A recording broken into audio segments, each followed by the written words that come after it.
Bonjour à toutes et à tous, on est à nouveau en direct de la Convention fédérale de la FFE. Donc la FFE, c'est la Fédération des Français de l'étranger du Parti Socialiste, puisqu'il y a des militants du Parti Socialiste français partout dans le monde et qui vous représentent d'ailleurs aussi au sein des conseils consulaires, puisque nous avons un certain nombre de conseillers consulaires et on accueille aujourd'hui sur cette belle terrasse du siège du Parti Socialiste à Ivry, on accueille Hélène Conway-Mouret. Alors, je pense que beaucoup d'entre vous connaissent déjà Hélène, puisque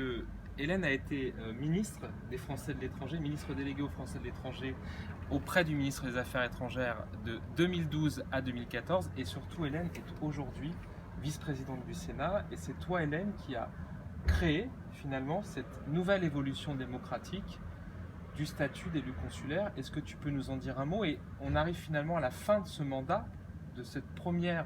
premier mandat d'élu consulaire après 6 ans. Quel est pour toi, j'ai pas envie de dire le bilan, mais finalement les actions très positives que tu vois dans ce nouveau statut de la représentation des Français à l'étranger?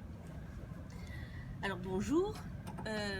c'est vrai qu'au bout de 6 ans, on est capable d'avoir un bilan, de voir que, en effet, ce que j'avais conçu comme une avancée démocratique, puisque l'idée était de mettre près, au plus près, en tout cas de nos compatriotes à l'étranger, des élus de proximité qui seraient attentifs à leurs besoins, à leurs attentes,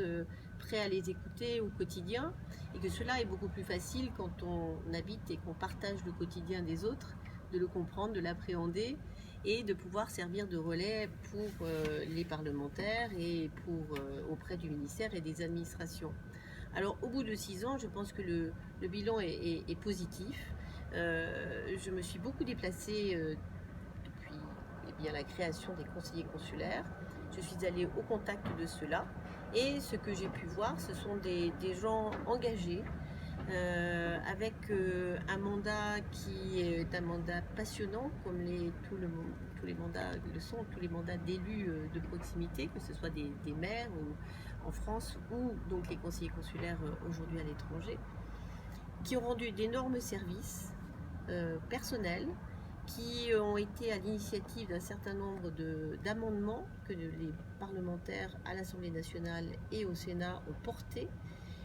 qui allaient dans le sens de résoudre un certain nombre de problèmes, de blocages qu'il y avait, et puis également la mise en place localement d'événements qui ont été créés par ces élus parce qu'ils en avaient la possibilité, qu'ils en avaient les moyens, pas financiers, mais les moyens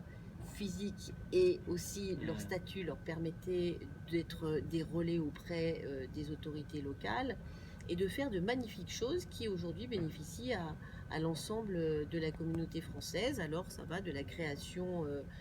du marché de Noël ou au rassemblement des associations une fois par an, à des vides-greniers, à des bibliothèques, bibliothèques ambulantes, et beaucoup d'initiatives qui ont été prises par cela. Donc moi j'attends avec bien sûr une certaine appréhension, parce qu'il y aura un gros renouvellement, comme cela est le cas à chaque fois de ces élus, mais en même temps très heureuse de voir que ce bilan est positif et que l'on peut attendre des prochains et des prochaines qui seront élus le même engagement, la même volonté de servir leurs compatriotes et par là de servir leur pays. Merci beaucoup Hélène, je pense que voilà, on a eu en quelques minutes un tableau assez précis, et je crois que les élections consulaires seront convoquées en mai 2020 et on peut dire à toutes et tous et notamment à nos amis de gauche, engagez-vous pour ces et élections. puis de dire aux sortants qu'ils ne se représentent pas, les féliciter pour l'engagement, et puis dire aux nouveaux, à tous ceux qui ont envie de se présenter peut-être pour la première fois, qu'en effet c'est un très beau mandat et qu'il faut qu'ils y aillent, parce que les valeurs de gauche sont peut-être plus importantes encore aujourd'hui à défendre qu'elles ne l'étaient auparavant. En tout cas, on a besoin d'un peu d'humanisme dans notre monde.